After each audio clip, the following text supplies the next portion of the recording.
Father, we thank you. We acknowledge you today, God. This is a day where you want us to not just to be blessed, but to continuously learning and growing in the Lord, growing in the Word, and also continuously putting into practice what we will learn, oh God. Salamat, Lord, that today you will not only going to speak to us, but you will strengthen, Lord, our belief system to understand who you really are in our lives, oh God. And so we declare your power and your authority, the word, Lord, that you want to establish in our midst, in our lives, so that there will be transformation will take place. We thank you and praise you. Holy Spirit of God, you are the teacher, you are the pastor, you are most acknowledged person in our midst today. In Jesus' name we pray, everybody will say, Amen. Okay, so let's look at this again. Okay, yung ating the seven period of church history. Okay, kasi it talks about the seven churches.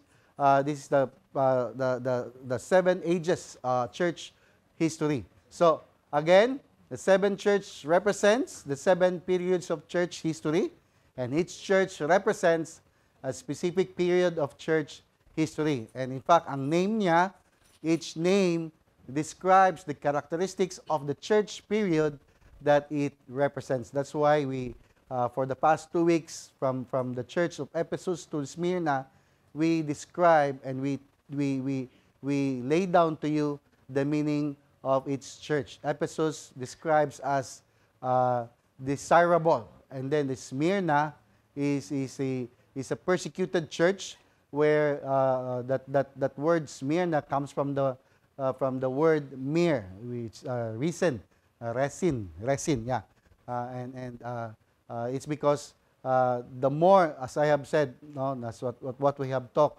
The more it is being crushed, the more that it brings out the sweet smelling odor of that resin. Okay, so let's move on now. Okay, Ephesus. From AD 30 to 100, that's the Apostolic Church. Smyrna, from 100 AD to 313, that's where the persecuted church. And we will talk about today the Pergamos. No? By the way, Pergamos is a Greek name of the church Pergamum.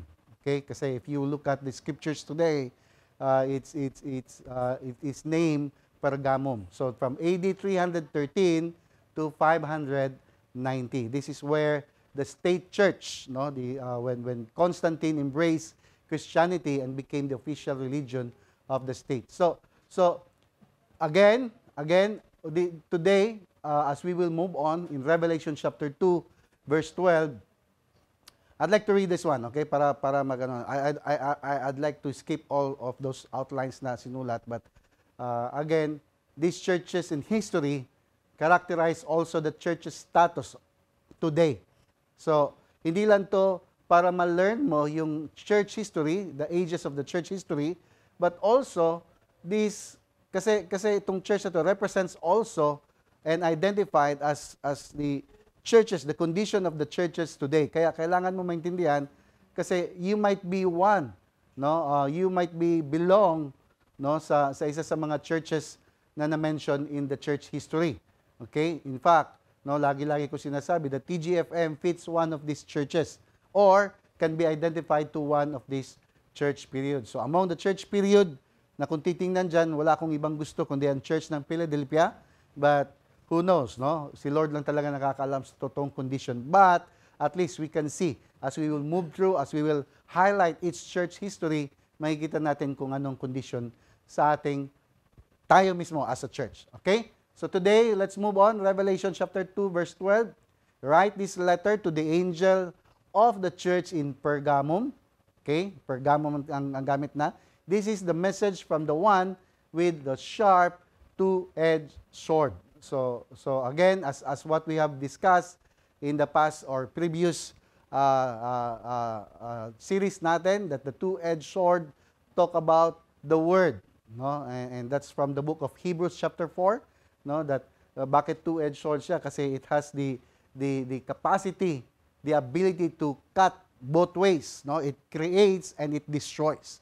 And Jesus is the word. So, what is the meaning of the name Pergamum or Pergamos? Pergamos or Pergamum has actually a dual meaning. Means marriage or a marriage and elevation. Some say in Greek scholars actually, dinescribe nila na ang Pergas means fortified source or structure or position that's located in high elevation. So over time, it evolves to mean elevation. Kaya if you would look at the church Pergamos, it is mentioned normally if you search in Google, it is mentioned that it's a church of elevation. Okay? What do you mean by that?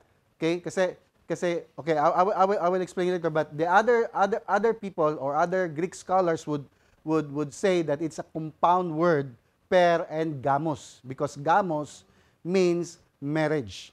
So, if you look at the combination, marriage and elevation, kasi, tanungin niyo ako bakit? Because it speaks of the time when the church was elevated to a position of power and it was married to the world. So, it depicts the time when the church and the state were united under Constantine and his successors. Remember, dumaan yung church o yung period of church history ng 10 emperors, which was they are the ones heading the persecution. But when Constantine came to know Christ, alam natin to, if you can read the history, he is a Roman emperor from 306 AD to 337 AD and is known to history as Constantine the Great for his conversion to Christianity in 312 AD. So yung conversion daw niya was motivated in the part by a vision of a cross. This was the time when they were in the battlefield. He experienced at the battlefield of Milvian Bridge in Rome in 300 AD. So Constantine, siya ngayon yung nag-order after that conversion, after that encounter or divine appointment niya. Actually, if you will read further, makikita mo that he won the battle and then he started to seek and study and search, consult and ask born again yung mga Christians to understand further. And that's why he sought so many bishops to explain to him what he had actually experienced. So Constantine eventually became Christian and ordered the restitution of the properties confiscated from Christians during their previous persecution. So yung mga na-confiscate na mga ari-arian, na mga na-persecute na Christians, siya ngayon nag-order na ibalik lahat. Okay? Also, siya yung nag-draft ng Edict of Milan. I don't know if you have heard about this, but if you are a strong Catholic believer, you would know that this is now the granting to all in Roman Empire the freedom to worship any god they choose. Remember, ang mga Romano are pagan people. Pagan are religious. When you talk about pagan, these are not unbelievers. These are religious people. And Rome, people in Rome are actually pagan practitioners. So Constantine also contributed liberally to the building of churches in support of the clergy. So siya ngayon yung nagpasimula to really support, giving money to the buildings, buildings. I mean, doon nagsimula yung mga cathedrals, at that time. Kaya may mga huge buildings. And in 324 AD, he officially recognized Christianity as the state religion and issued an exhortation to a subject to embrace the Christian religion. In fact, he even encouraged everyone to become a Christian. Although hindi naman niya talaga pinupush, though he would force no one. Almost overnight, if you look at the history now, almost overnight, Christianity went from being persecuted by the Roman Empire to being the official religion of that entire empire. And from that day on, religion and politics are now intertwined. That's why yung Pergamos na word, name, is elevation, at the same time, marriage. Are you following? Because religion and politics are now intertwined. So, it's really interesting that Pergamos represents this period of church history. Tanungin niyo ko bakit? Because kung titingnan mo yung money nila during their time, no, yung mga city coins nila, they had a picture of two serpents intertwined with each other. It represents the interconnection between the sacred and secular. So parang ngayon 'yan. Ang reality is parang ngayon lang din. Parang ganun, parang if you can see all around us today, churches is just simply like that. Nakita niyo ba 'yan? No? Naba mo diha. Okay. So, in the city of Pergamos, there is no distinction between religion and politics. Politics was religion and religion was politics. Ganun 'yan. So if you are in religion, in fact, ang medyo challenging nito na yung mga pagano, no, went in, especially those who love politics, kailangan nilang maging Christian so that they can engage in politics. So ganun na nangyayari. So let's keep in mind now that Pergamos represents the period of church history where Christianity became the official religion of the state. So official religion na siya. Okay? Since they are elevated to a position of power and were married to the state. In other words, the state and the church were united together. So, tingnan natin yung verse 13. Kasi medyo may commendation si Lord nito. Parang in-affirm niya. Okay, let's look at verse 13. I know your works and where you dwell. Saan siya nagdwell? Where Satan's throne is. In the original Greek translation, it's where Satan sit. Sit, of course, is throne. So, Satan's throne, alam natin to, kasi every time the Jews or the believers before would look at Rome, no, yung tingin nila is Satan. That's where Satan's throne is. So Satan's throne was the emperor's throne in Rome. Because the time when this letter was written, if you remember, no, nasa 90 to 95 AD. No, this was when John was writing. And listen, no, at the age, I think AD 65, no, nagsimula na talaga na mag-persecute yung Rome, no, yung Roman Empire sa mga Christianity. So if you remember, the reason why John, Apostle John or John the Beloved was exiled in the island of Patmos is because of persecution from Rome. Okay? So they already recognized that this Roman Empire is Satan, is Satan. Okay? And was persecuting Christians for refusing to worship the emperor. Andiyan ba tayo? So, again, over 5 million, others recorded it 3 million, but some, actually more than 5 million Christians were martyred during this 10 period of time. Kasi before the word or the book of Revelation was written, or during the time it was written, okay, hindi pa nangyayari, hindi pa nakaupo yung 10 emperors na pagdadaanan ng mga Christians. Okay? So when they referred to Rome, they will refer to it as where Satan's seat is. And that's the emperor's throne. So, pag tingnan mo yung throne, no, or Satan's throne, pag narinig mo yan in the book of Revelation, automatically it's Rome. Okay? So, that's what Jesus said. I know where you dwell now. It's Satan's throne. Pero, in-affirm sila, yet you hold fast to my name. So, I believe that's the same thing also today. Hello? Nandiyan ba tayo? Yeah. Kasi when you talk about Satan's throne, actually it's the worldly system that we are in today. Kasi yung sistema noon is the Roman Empire. They are the system during their time.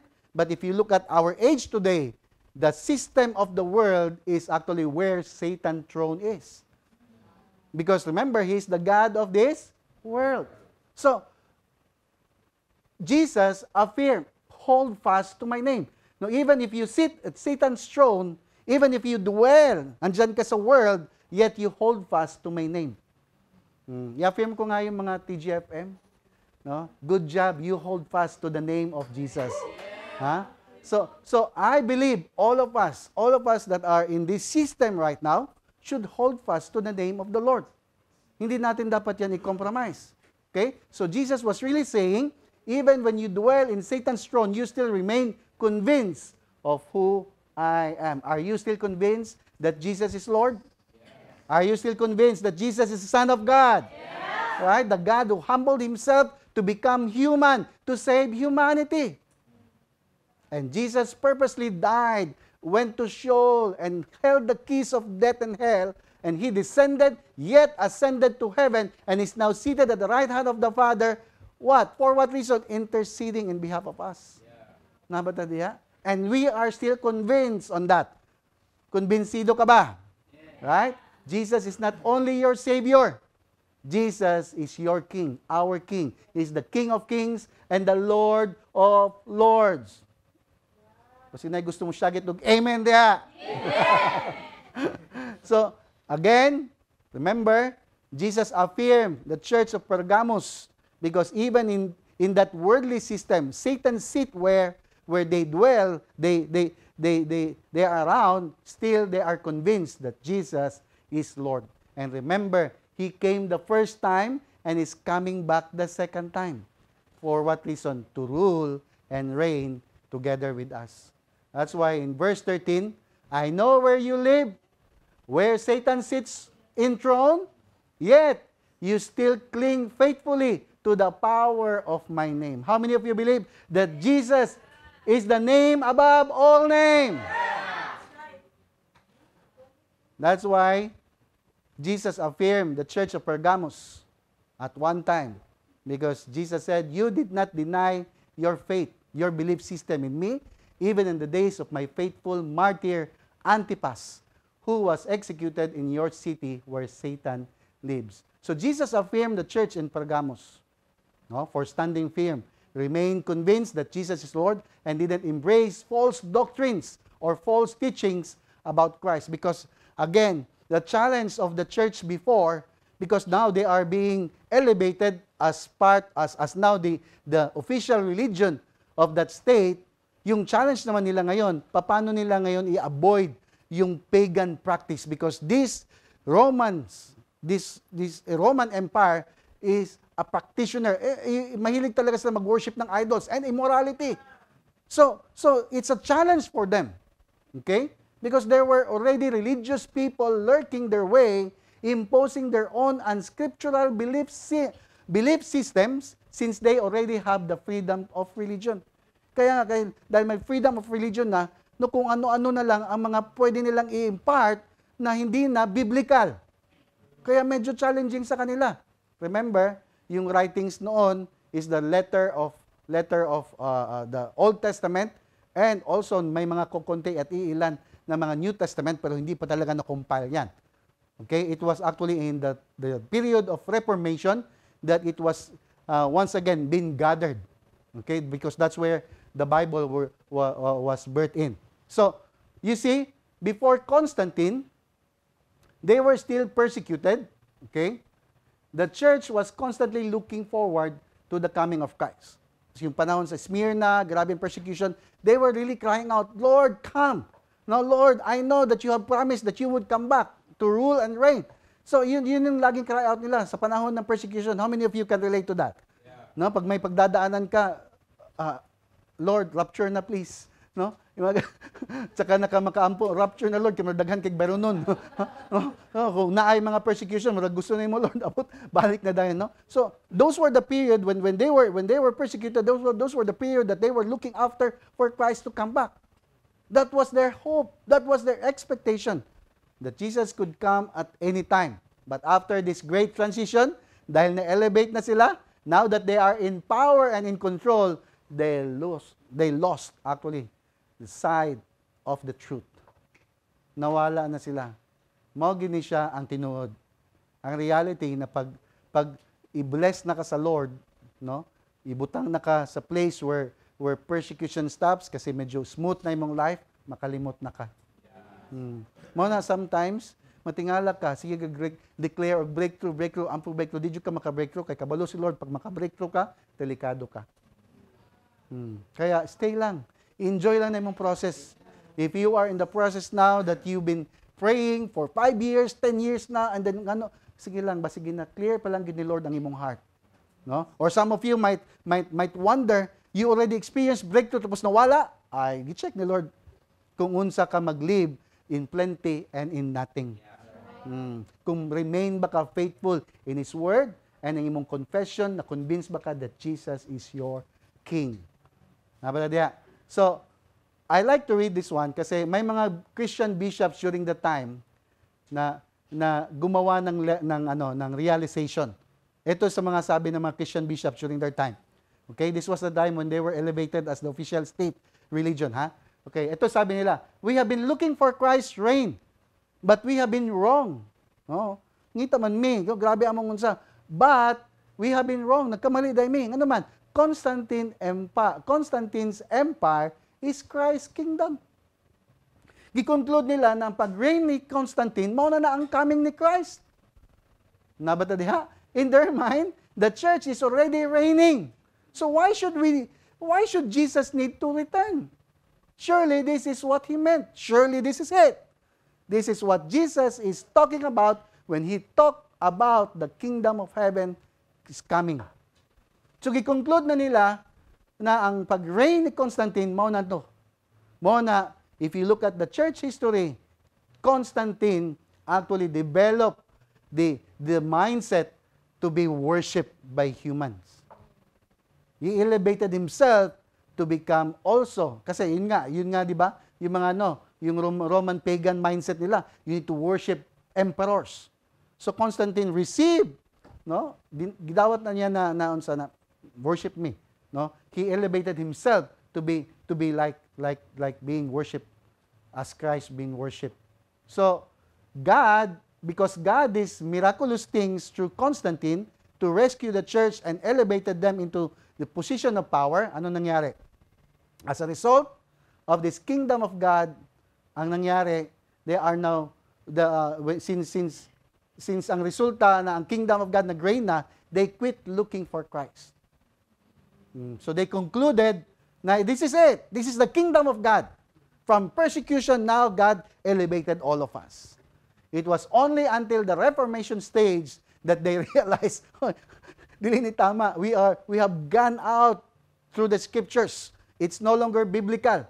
That's where Martin Luther King, John Calvin realizes all those yung mga which we will be talking about next week. Okay? So, ang gusto natin maintindihan ngayon, sino yung faithful martyr na si Antipas? Si Pastor Wendell Nitipas. No? Remember mo sa ang sa?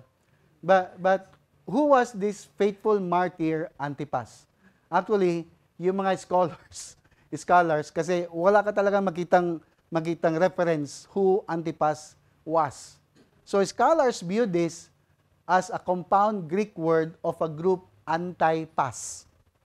Ibig sabihin, against all. So these are the group they are against, these are the group who go against immorality and worship of idols. Okay? Especially, ito yung resulta ng kanilang papacy system, or they call it bishop of all bishops at that time. So, they are against the idea that the church should be married to the state because they see immorality taking place. So this Antipas could be the founder of this group anti-all, or probably this Antipas is a person who spearheaded this movement. So kabalo kita nga pag naay nakapangitabo nagi opposition. But these people oppose to the reality that they doesn't want to merge the church and the state. Okay? Because they're actually seeing people wanting to become Christians just for political power. So, imagine mo, ma-picture ba ninyo mga pagan magpa-baptize, magpa-Christian sila para ma-involve sa community, ma-involve sa city, involve sa politics. Right? So people wanted to benefit, or people wanted the benefits of being a Christian even though they know nothing about Jesus Christ. So parang it's the reality also today. May mga tao na, sige nga, magpa-member ko sa church ba, kay naay, ano sa tawag, dagang membro. No? magpa-member kay unsa na, given na ang given na ang boto. Aside from that, labi na yung mga schemes, yung mga no, I was once approached by, not only once but many times been approached by yung mga tawag na networking. Okay, wala, pastor, this is huge money. You will earn this. And kabalo ka, nindot ni ka para i-establish sa imong simbahan na kay building. Ako stupid, get out of my way. No? Kulang nga lang kumuha na ko sila. Many times, so many times, approach. Some of them are my friends and literally I tuslok na ko silang naong dili may nana. Okay? And this is what they are concerned about. This Antipas. That's why they were martyred. Kasi this group stood up to say, this isn't right. Just because you say you're a Christian doesn't mean you're a Christian. Christian man ko. O niya, Christian na giday ka, kung mingon ka Christian na ka. Disciple man ko. Disciple na dyan ka, maski mingon, tungod kay ningon ka disciple na dyan ka, kasabot ba ka unsay disciple? Kingdom citizen man ko. This is the kingdom of God. That doesn't mean that you say that this is the kingdom of God and you are in the kingdom of God. You can be talking about the kingdom of God, yet you are not in the kingdom of God. Yan ang reality. So they were martyred in Rome because they opposed the establishment of a pope along with the immorality and idolatry that came along with that system. So they totally opposed the system of Rome during that time. Now, si Pastor Allen, ganahan ko sa yung statement because sabi niya, this was just a view from those scholars who studied history. Hindi naman daw niya sinabi that this is true since there's no record of the name Antipas who was martyred. Kasi if you look at his itong niya, website niya, grabe din ang mga bash. Because literally he would be so bold to really say that we should go against the system, especially about the big churches.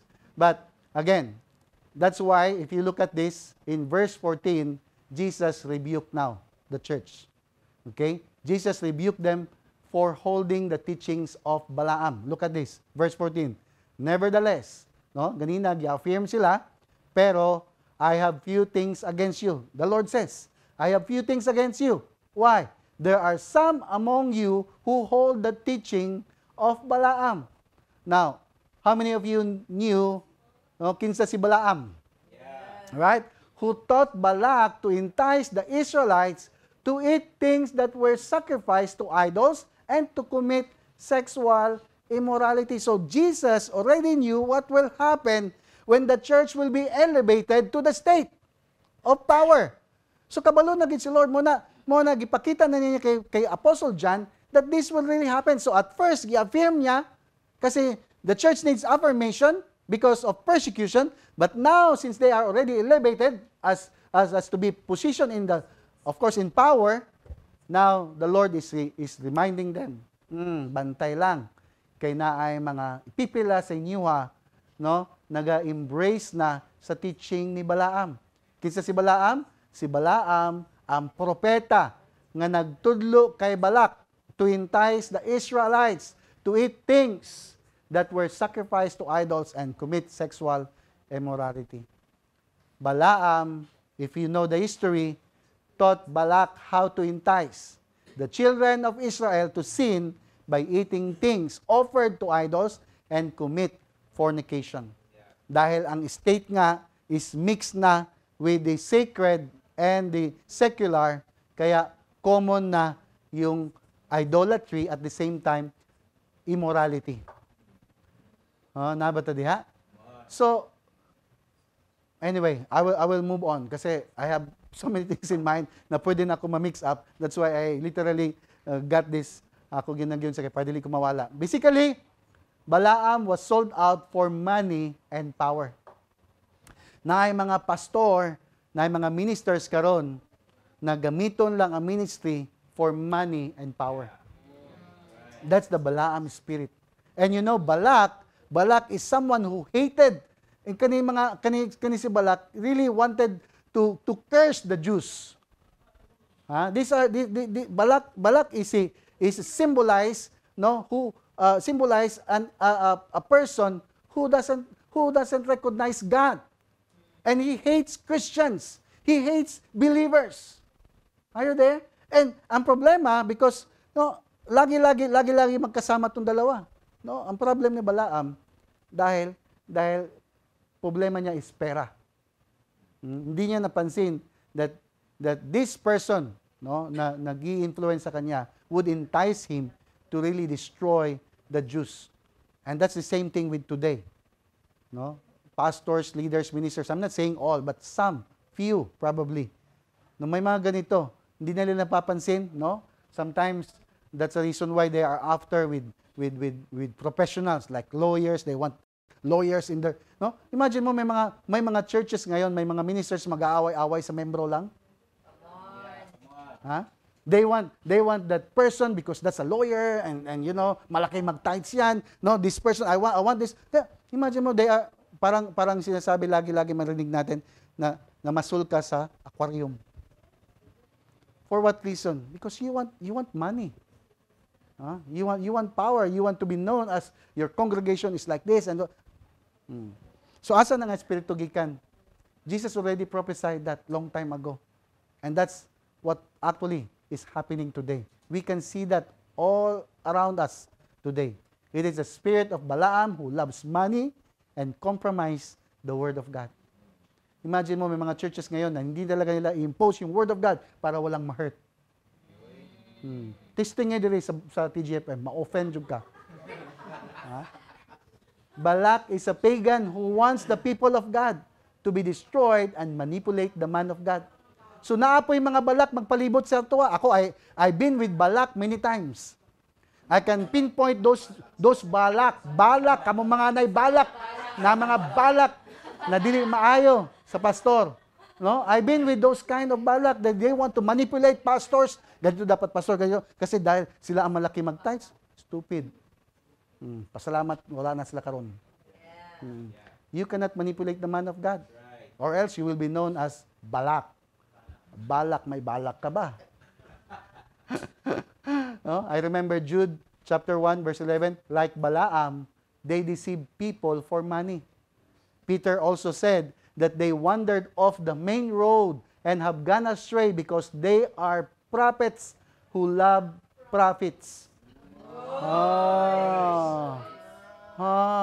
Kaya tayo non-profit organization.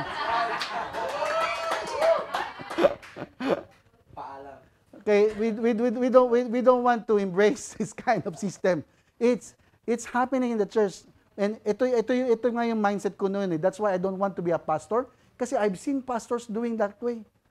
Doing like that. Sabi ko, kainis na ng mga pastor, mag-serve sa Ginoo. Niya, mga motivation behind is to earn, is to gain profits. Nabata diya? So, mga espiritu ni Balaam. Dili na siya Balaan. Balaam di ay. Okay? They are following the examples of Balaam, son of Beor, who was rebuked for evil by a donkey. Incapable of speech, yet spoke with a human voice and restrained the prophet's madness. That's why in verse 15, Revelation chapter 2, move down, bilis tayo kasi may highlight pa ako. In Revelation chapter 2, verse 15, it says, in similar way, you have some Nicolaitans. Again, you remember, in the church of Ephesus, okay, andyan yung Nicolaitans, or no, in the church, in chapter 1, Revelation, now, you can see the word Nicolaitans. Here, it's beginning to be rooted. Sabi dito, you have some Nicolaitans among you who follow the same teaching. Kaninong teaching? Teaching ni Balaam. Okay, sino itong mga Nicolaitans again? Okay, now, again, it comes from two words, to rule over and people. Okay, Nekao means to rule over, or to control, and laity or laitans means laity or people.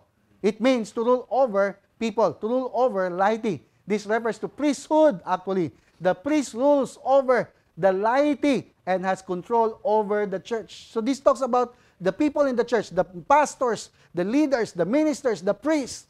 In their time, they are the priests. Tanungin niyo ko bakit? Kasi ang pastors noon, yung mga pastors, na naging pastors, they are referred to be as priests. So the doctrines of Nicolaitans are basically teaching how the priesthood rules over the people. Okay? This is the period of church history where pastors are known to be referred or are now being referred as priests. So, makita nyo yung seed of the Catholicism that was planted in the apostolic church period is now beginning to take root in this period of church history. So, listen, I'm not going against Catholicism. I'm just sharing to you where this Catholicism started. Yes. Are you following? Okay, for some of us, no, you are Catholics, we were Catholics, and at least now you will be educated, you will be informed where this Catholicism started. Are you following? At least ma-open man lang yung mind nyo. Kasi somehow when you talk about Catholic, it is universal. It was Constantine who declared that the word or Christianity would be named as Catholics, universal, because he wants Christianity to be the official religion of the world, hindi lang sa Roman Empire. So at least now you will have this perspective. Remember, in this period of church history, Christianity now becomes the official religion of the state and is now intertwined with the politics. So politics, at the same time religion together. You cannot be in the politics if you are not a Christian. Ganon. So Constantine sets himself up as the Bishop of Bishops, also known as the Pontifex Maximus, which is the title of the Pope. And then, especially, dahil mix up na nga, icons are now being introduced. Makikita mo bakit may mga idols. It was already been introduced in the church services and into the churches. Bakit? Dahil si Constantine and some of the emperors are giving a large amount of money to build large churches also. Cathedrals. So, building large churches represents the emperor. So, if you are a church, your goal now is to build cathedral representing the emperor. So, if you are in the place Smyrna, if you are in the place of Ephesus, if you are in the place of Pergamos or other places, you need to build a cathedral, represent the Pope, or represent the emperor. So he wants these churches to be cathedrals that represent power and prestige. So I know this is a bit medyo tough ni siya na mga revelation or information, but I'm not bothered. I want the people to inform. I want the people to know. So, if you are here, you can research. You can research your church history. Hindi naman to ako lang ang akin lang information. I actually research all of these things. Aside from Alan Nolan sharing this, I actually research all the state, all the age history or church age history. Even in the Church of Philadelphia, how the people came about to understand that they are called to be in the missions. So you need to research. Because in their time, dahil nga pagan practitioners ang mga Romano, with all the statues beautifully set up, and so pagans who converted their way to Christianity started to love the feeling of worshiping these icons and statues inside the church. So, na-replace na si Jupiter. Remember, I don't know if you hindi ko nasabi kasi yung statue ng Jupiter. Na-replace na. They are called, now the Jupiter became Peter. I mean, the black Nazarene, it was already Peter. Cambio na kasi, mix up na nga pagan practices and the worship of God. The true worship of God. So, these things started. Okay? And all of a sudden, they see these cathedrals, the statue of Mary, statue of Paul, statue of Peter, andyan si San Roque, andyan na may aso pang kasama. So many. But it all started when the church was persecuted and was elevated when Constantine became the emperor. This is the history. And you see, these things really had started working out to bring us into the next period of church history, Thyatira. Yung Thyatira, doon talaga nag-blossom yung Catholicism. Right? That's why in verse 16, it says, repent of your sin, or I will come to you suddenly and fight against them with the sword of my mouth. Remember, the sword of his mouth, again, symbolizes the power of his spoken word, because it has the power to cut both ways. It has the ability to create, and it's also the ability to destroy. Remember, God created everything through his word lang. But God can also destroy through his word also. Look at Revelation chapter 19. This will come to pass. He said, from his mouth came a sharp sword to strike down the nations. So nagtuo ba day mugnay mo abot naman sa, it's just by the word of the mouth of God, everything will be destroyed. So ultimately, during the reign of this Antichrist, it will be Jesus' word that will defeat and destroy them. Pag abot sa panahon, mag-reign ng Antichrist, muna diligi sila mag-last long. Nga naman, Jesus will come and destroy and defeat all of them. Salamat na diha. Muna, kung naman kayo ginatanaw nga Lord, wala kailangan Lord Jesus lang. Right? Notice what the Lord said. He will come against them, not against us. He will come against them, not against us, with the word of God. But you need to repent. Tanungin nyo bakit? Or else you will be destroyed also. So, Jesus is the word of God. And is the only way to fight against false doctrine. So, kung na may mga false doctrine nag-arise, it's because of that mix-up. It's because of that intertwined. It's the word of God still that ang word of God pa rin ang dapat ang basis ng buhay mo. Principles. You cannot mix up. That's why mayroong mga tinatawag na sola scriptura. May mga tawag na sola fide, no? Soli Deo de gloria. Because these are the 5 solas of the Reformation. Yeah, they highlight solos Christus. Nabala diha? In fact, sola scriptura was the battle cry of the Reformation. Hindi lang sola scriptura. Sola Christus, solos Christus. Ano pa? Meron pa dyan. Solas gratia. Only grace. What's the meaning by that? That's you can see that today, no? May mga churches today, they highlighted their series using that Latin word for sola scriptura, which means scripture only or scripture alone, only scripture. So, the problem with these churches today, hindi naman lahat, no?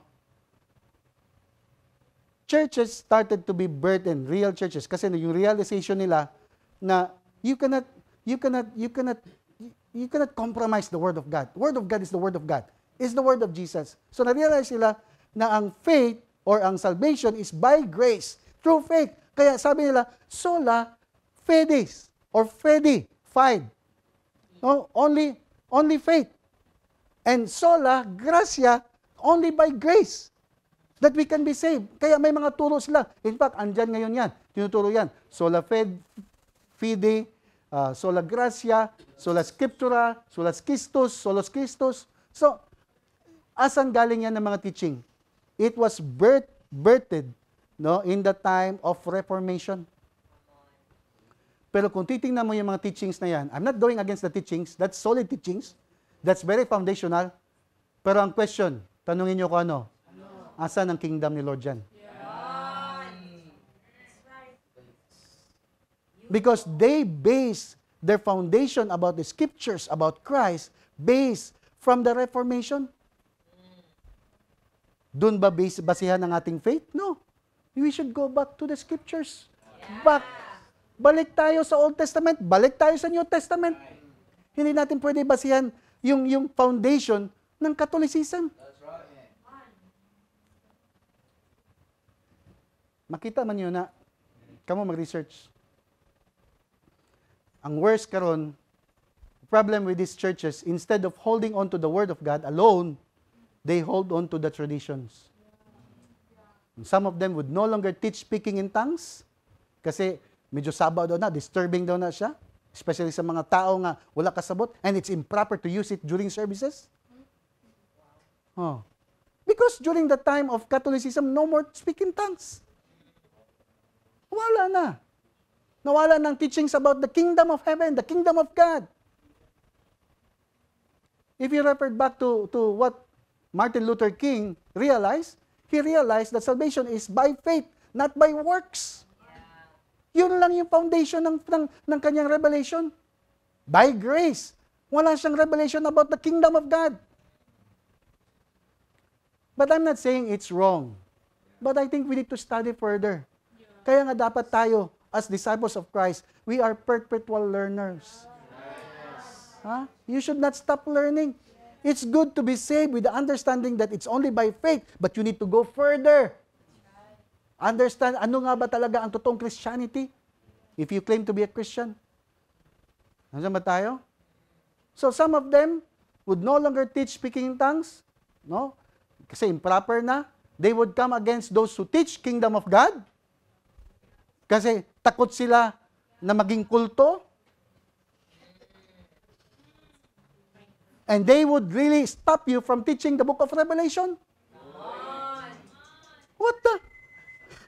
Kung saan manin mo na naman nasa Bible, di mo na itudlo. Skip lang siya, skip. Pag-abot mo sa Jude, skip na, wala na Revelation.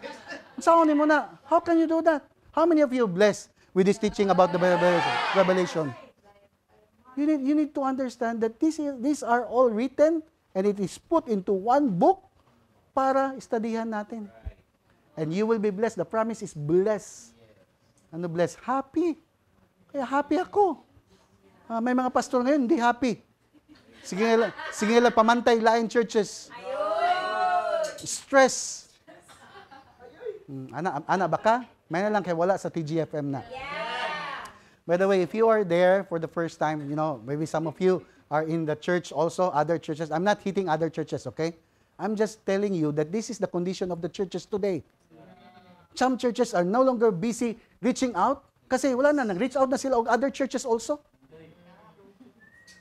Kay mali ang ilang tudlo, imo ang tama. Ikaw ang tama. Anyway, wala ko nasuko ha. Ako lang explain. Okay? So, they use, ito pang worst. They are so proud to use Latin language to sound like they are really the truth without digging into the root and the truth of the matter. Asa man nagikan ng word na Latin? Kisa may nag-istorya ng Latin. Si Jesus ba Latin? Asa gikan na? Next week na lang ako ipalabas ang nakoy video actually giandam to see kani mga Latin usay proud kay ta sola Christus. Wala man koy problema ana. Pero sometimes you need to dig. Asa gikan na ng mga words ngano kana inyong ginagamit karon. They don't even have the revelation about the language they're using. Dapat mag-wonder ka ngano bitaw Latin. Ngano dili ka mag-Aramaic? Ngano dili ka mag-Hebrew? Ngano dili ka mag-Greek na lang? Those are the languages when Jesus was there, was around. Ngano kinala ka mag-Latin? Na-born again siguro ka sa Latin ka na? Gusto ka tawagong Latina o Latino? Anyway, because Latin is the very language used in the period of the church in Thyatira. Because that's the language of Rome and was embraced fully by Christians. Kaya pati language na embrace na mo na, pag mo embrace ka other language, be careful. But what stayed in Pergamos, ganahan ko ng statement from the book. I searched this isa ka commentary. Yun siya. Pergamos was the strong desire to worship. Kung unsa ang strength sa Pergamos daw, is the strong desire to worship a man as God. This was Satan's real seat of authority over human beings. So, the strong desire in mankind to hear worship a famous person and then elevate that person to be equal with God as the voice of God. They would call that's the voice of God or the mouth of God. So, ibig sabihin, a man's quotes now replace the word of God. Mao nang condition sa tinuod na Pergamum. That's why in verse 17 or verse 16 reminded us, repent. Hindi mo dapat repent. Come on. In the churches today, you need to repent. Renew your mind. Okay? Kasi na promise. In verse 17, this is the promise of the churches today. but the one whose heart is open. How many of you, your heart is open? Kung kanya akong ina-share karon sa mga open lang man eh. Kaya mga close, di man minaw. I-criticize pa ko. Tanawin mo tapad, basi gabugot-but na. Wala. Okay. So the one whose heart is open, let them listen carefully to what the Holy Spirit is presently saying to all churches. Now, this is the condition of the church. Okay, para sa tuwan eh. Unsay ingon dia? The strong desire. Okay, sorry. The everyone who is victorious, I will let him feast on the hidden manna and give him a shining white stone. And written upon that white stone is inscribed his new name. Known only to the one who receives it. Kasi gusto new name dia, be? Ha? Kaya, di ba, sa tong divine appointment, ginatagaan kag new name. Pero usahay, dili ka convinced. Amo ba niya akong pangalan? Kabalo ka, if you are not convinced, sige lang. Kay kung magpadayon ka, kung ma-overcome nimo ang kaning mga solicited na mga doctrines nga dili tama, if ma-overcome nimo ang world system, gaan kag bagong name ni Lord. Ibutang niya na sa white stone. Butang niya sa shining stone, white stone, inscribed niya imong new name. Ikaw ra po'y makakita. And remember, pag tagang kag new name ni Lord, di na basta-basta. Remember niyo si Peter? Si Peter? Okay, unsay gingon na Peter? Okay, let's look at Peter.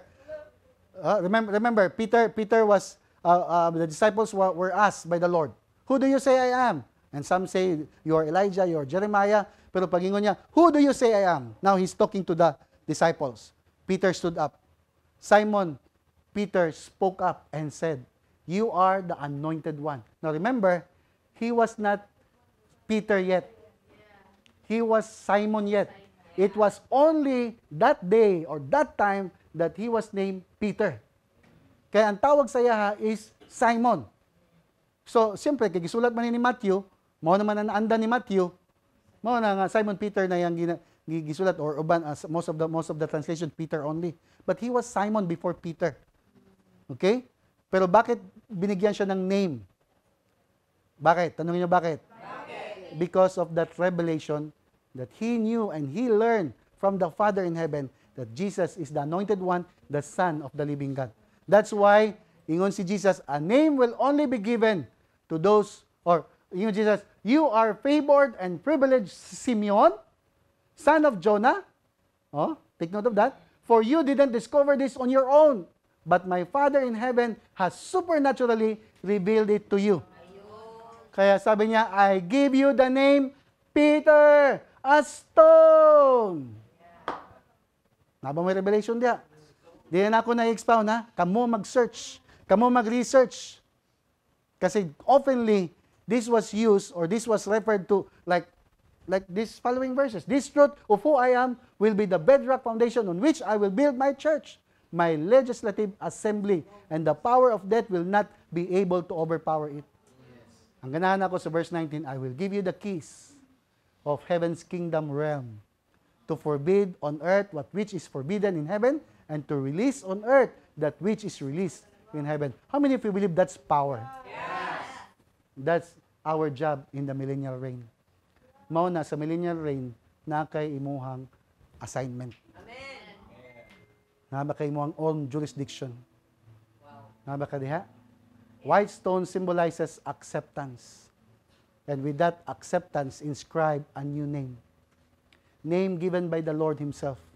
A name will only be given to those who have a clear revelation of who Jesus is. Napata diha? Along with that is the hidden manna. Unsa man ang hidden manna? Ingon ni King David, I have hidden your word in my heart that I might not sin against you. I will give you food, Jesus is saying, that will keep you spiritually unhealthy. I will give you food that will keep you always in tune with me. Revelation that will keep you spiritually healthy, not unhealthy, healthy. Amen ba? So, I don't know about you, kasi lagi-lagi natin narinig to Dr. Miles, nothing is yours until you discover it. So, dili na ako pwede tanan itudlo sa inyo ha. You need to research your own revelation about who Christ is. It's good that we have study the book of Revelation to understand who Christ is, but it's another thing to seek on your own. That's why Jesus said, seek the kingdom. Seek priorities, prioritize the kingdom of God. All things will just be added. So that's the benefit, or that's the reward of those who will overcome the world, overcome the system of the world, overcome false doctrines. And you can only overcome false doctrines when you dig in deeper to the revelation of the Word. Kaya kailangan natin mag-study. Hindi pwedeng Christian, disciple, kingdom citizen ka, ignorante ka sa Word of God. You need to go deeper. You need to go deeper. If you are doing your devotional or quiet time, dig more. Get and pray.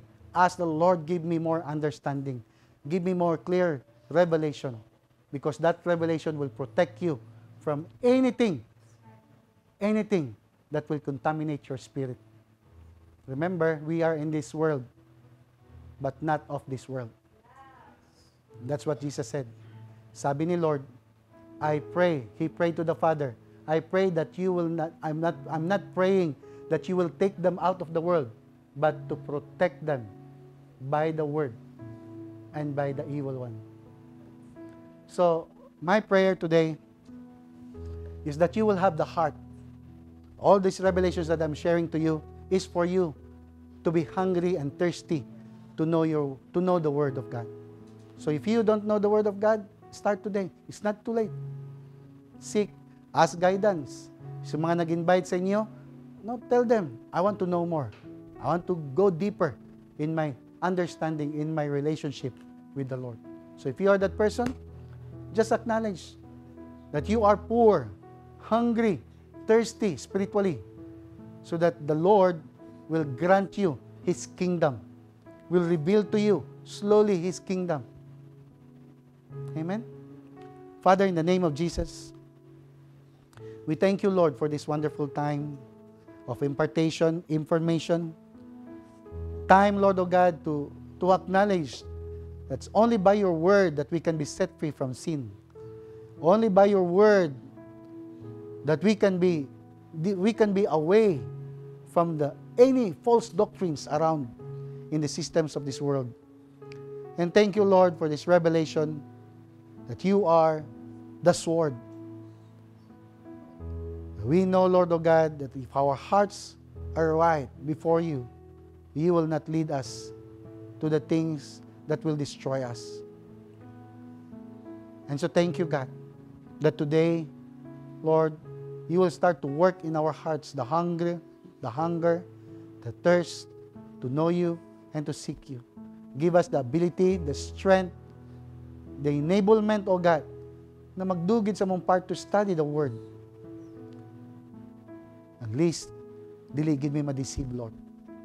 And thank you, Lord, that you are working, that you are in this local church, O God, working to educate, to inform, and give revelation, because this church is a hungry church of your word, O God.